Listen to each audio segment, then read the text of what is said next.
Bab 1016. Mengalahkan Indra.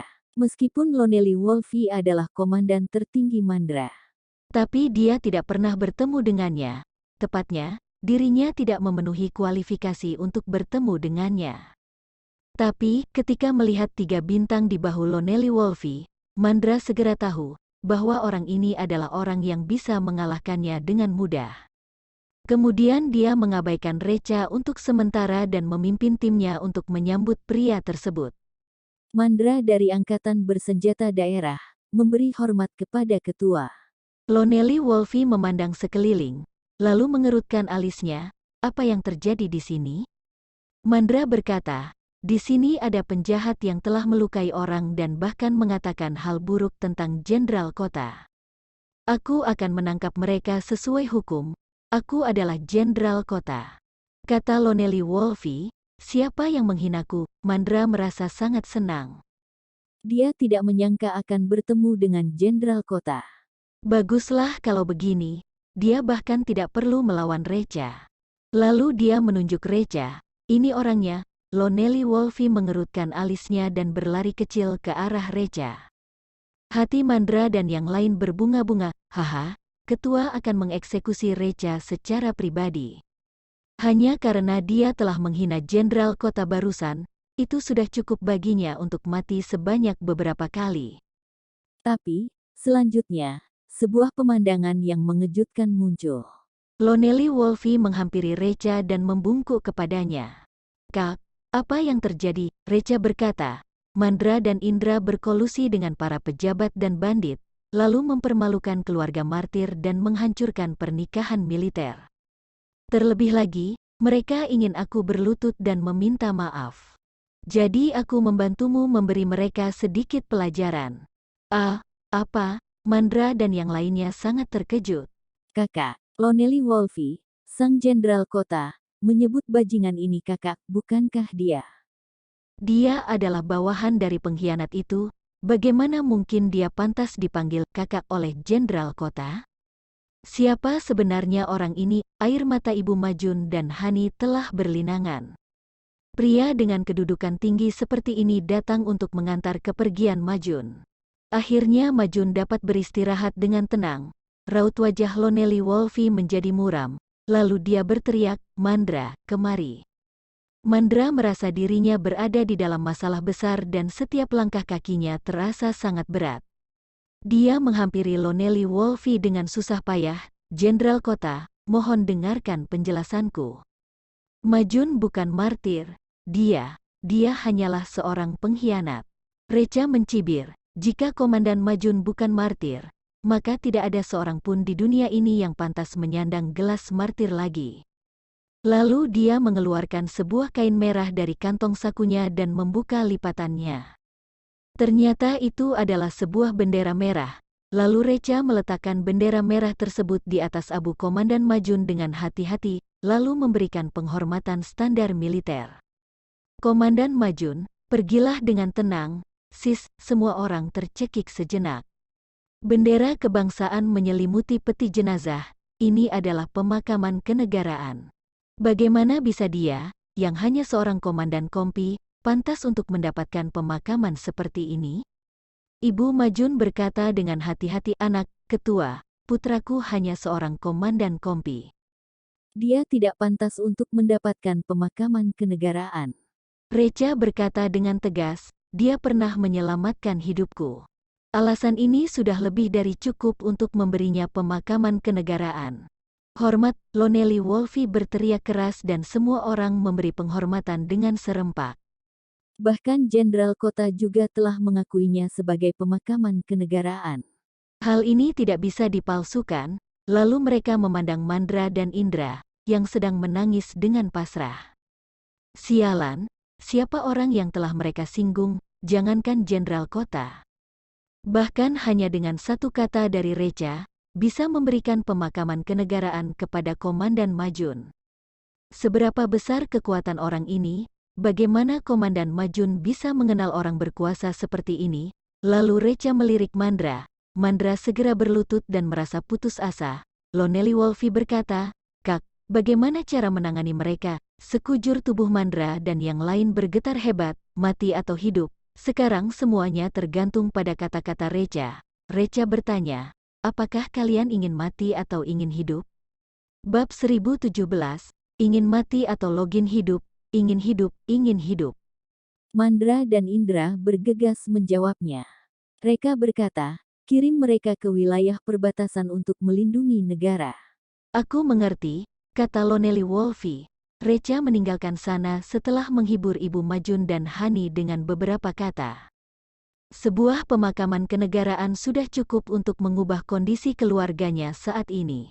Pintu masuk desa. Beberapa pembunuh, yang sedang bersembunyi di sudut tersembunyi, memandang satu sama lain dengan kaget. Awalnya mereka berencana untuk membunuh Reka. Tapi tidak disangka pria ini menunjukkan kekuatannya yang begitu besar, dengan memanggil Jenderal Kota ke sini melalui satu panggilan saja.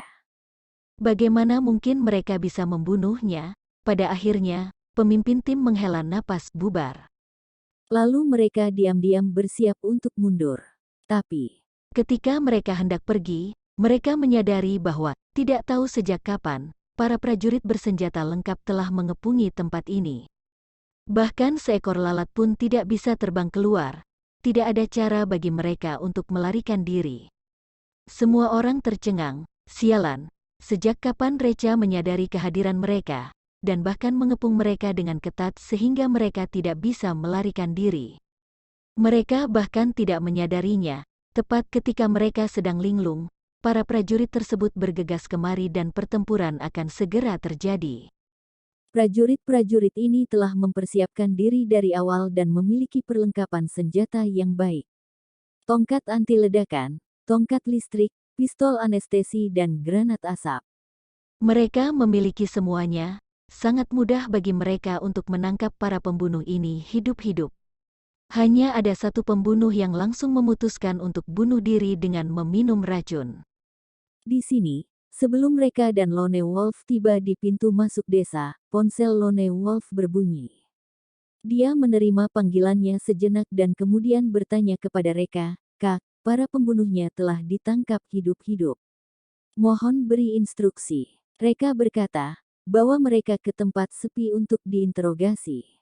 Aku mengerti, setengah jam kemudian, di dalam sebuah bangunan yang belum selesai dibangun. Reca memerintah orang untuk membangunkan para pembunuh ini dengan air dingin. Lalu hal pertama yang mereka lakukan setelah bangun adalah mencoba bunuh diri dengan meminum racun. Tapi pada saat itulah mereka menyadari bahwa mulut mereka telah disumpal. Racun yang tersembunyi di gigi mereka telah dikeluarkan. Mereka menyadari bahwa kali ini mereka telah menghadapi pakar dalam hal ini.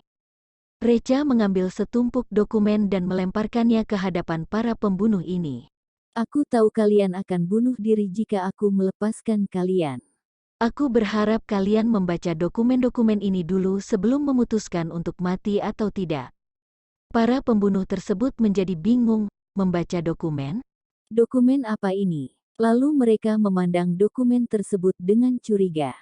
Begitu melihatnya, mereka seketika menjadi emosional. Ternyata ini semua adalah dokumen lengkap tentang mereka. Dalam dokumen tersebut, terdapat informasi rinci tentang mereka dan anggota keluarga mereka. Bahkan saking detailnya sampai tempat kerja dan koneksi anggota keluarga mereka. Apa yang ingin pria ini lakukan? Reka mencibir, "Aku tahu, kalian adalah pembunuh yang sangat profesional dengan profesionalisme yang sangat baik. Jika aku melepaskan kalian, kalian pasti akan memikirkan cara untuk melarikan diri ataupun bunuh diri dengan meminum racun. Tapi aku bisa pastikan bahwa keluarga kalian akan mengalami musibah jika kalian berani kabur ataupun bunuh diri. Kalian tidak ingin keluarga kalian mengalami musibah, kan?" Sekumpulan pembunuh itu menjadi terdiam. Bajingan ini benar-benar licik. Kemudian Reca melirik para prajurit, dan mereka segera melepaskan ikatan para pembunuh tersebut. Sesuai dengan yang diprediksi, para pembunuh itu tidak melarikan diri atau bunuh diri. Pemimpin para pembunuh itu menggertakkan giginya, "Reka, kamu bisa melakukan apapun yang kamu inginkan kepada kami. Tapi, Aturan gangster adalah tidak melibatkan keluarga. Apakah kamu tidak takut diremehkan orang karena telah melanggar aturan? Reka berkata, pertama, aku bukan anggota gangster. Kedua, kalian menyakiti istriku dulu, jadi kalian yang lebih dulu melanggar aturannya. Para pembunuh tersebut tidak bisa berkata-kata. Perkataan Reka ada benarnya juga. Sudahlah. Aku tidak ingin banyak bicara dengan kalian, kata Reka. Jika kalian membantuku, aku akan mengampuni kalian semua. Bab 1018. Akhirnya Slayer muncul. Pemimpin para pembunuh itu bertanya dengan curiga, bantuan apa? Reka berkata, jebak bos kalian ke sini. Aku ingin berbicara dengannya. Tidak mungkin.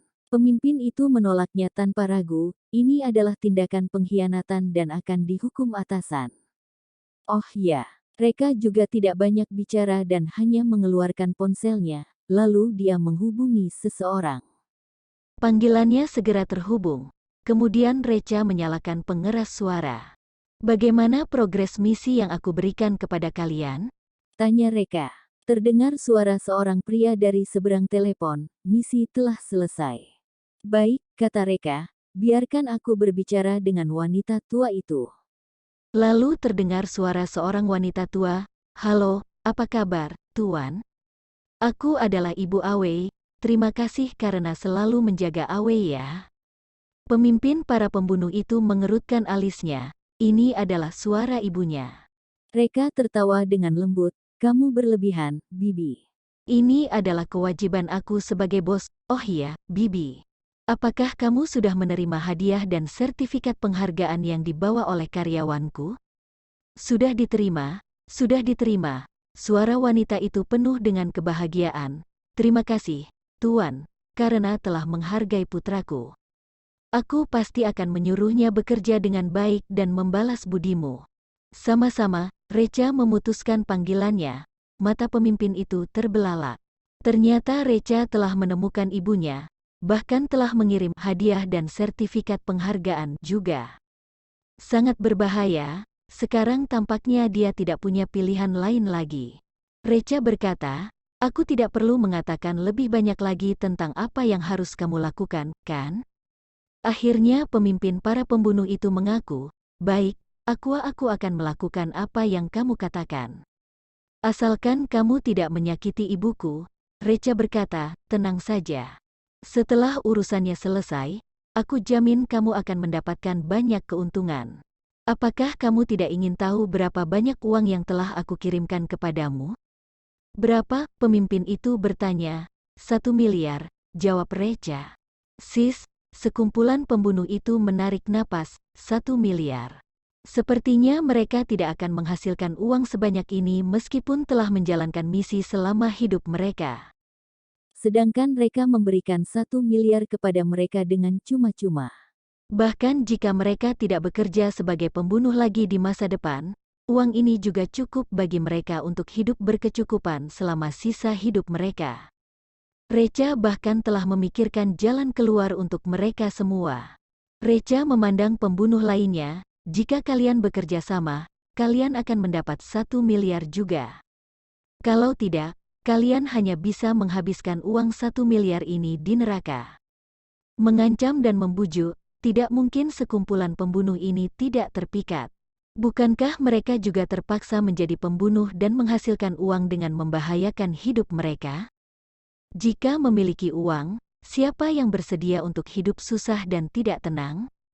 Kami bersedia untuk bekerja sama denganmu, seluruh pembunuh menyatakan kerjasama mereka dengan serempak. Kemudian pemimpin para pembunuh itu mengatur emosinya dan membuat sebuah panggilan. Bos, misinya sudah selesai, kami berhasil menangkap Reca. Tapi keributan yang kami buat cukup besar dan saat ini seluruh kota telah ditutup, jadi aku khawatir kami tidak memiliki cara untuk membawanya keluar. Lebih baik kamu ke sini saja. Terdengar sebuah suara yang serius dari seberang, biarkan Five menjawab panggilan ini. Pemimpin itu segera menyerahkan ponselnya kepada salah satu pembunuh. Five, bos meminta kamu untuk memastikan situasi. Pembunuh Five segera berkata, bos, semua yang dikatakan Five benar, oke. bos telah mempercayainya. Sekarang kalian ada di mana? Aku akan ke sana sekarang juga, Five menjawab. Di sebuah bangunan yang belum jadi, 10 kilometer dari rumah keluarga Majun. Kami akan menunggumu, panggilan terputus. Recha berkata, Lone Wolf, bawa mereka pergi dan awasi mereka dengan baik. Biarkan mereka pergi setelah aku bertemu dengan bos mereka. Bab 1019, Putri Malang dari keluarga kerajaan mana? Aku mengerti, lalu Lone Wolf memimpin orang untuk pergi dari sini. Recha merenggangkan pinggangnya dan memandang keluar jendela. Setelah bos datang, dia dapat mengetahui latar belakang Tokia dengan jelas. Sebenarnya Tokia adalah putri kerajaan Malang dari kerajaan mana? Sekarang telah memasuki musim gugur, jadi siang hari menjadi lebih pendek dan malam hari menjadi lebih panjang. Sebelum pukul 7, langit sudah menjadi gelap. Recha berdiri dan merenggangkan pinggangnya. Lalu dia melangkah keluar dari bangunan yang belum jadi itu. Pria ini telah menyatu sepenuhnya dengan malam, lalu dia menahan napas dan menyembunyikan dirinya. Tidak jauh dari sini, ada sebuah bayangan hitam sedang menuju ke sini dengan cepat. Meskipun orang itu berpakaian hitam seperti malam hari, tapi Reka tetap bisa merasakan napasnya.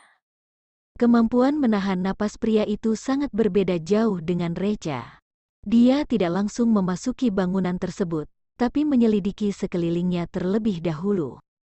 Jika terjadi sesuatu, dia bisa segera melarikan diri. Sebagai seorang pembunuh yang memenuhi syarat, meskipun memiliki tingkat keberhasilan sebesar 99%, tapi mereka tetap harus mempertimbangkan resiko 1% tersebut dan menemukan jalan keluar yang baik untuk diri sendiri. Tanpa disadari, pria itu mendekati Reka. Meskipun begitu, dia tetap tidak menyadari kehadiran Reka.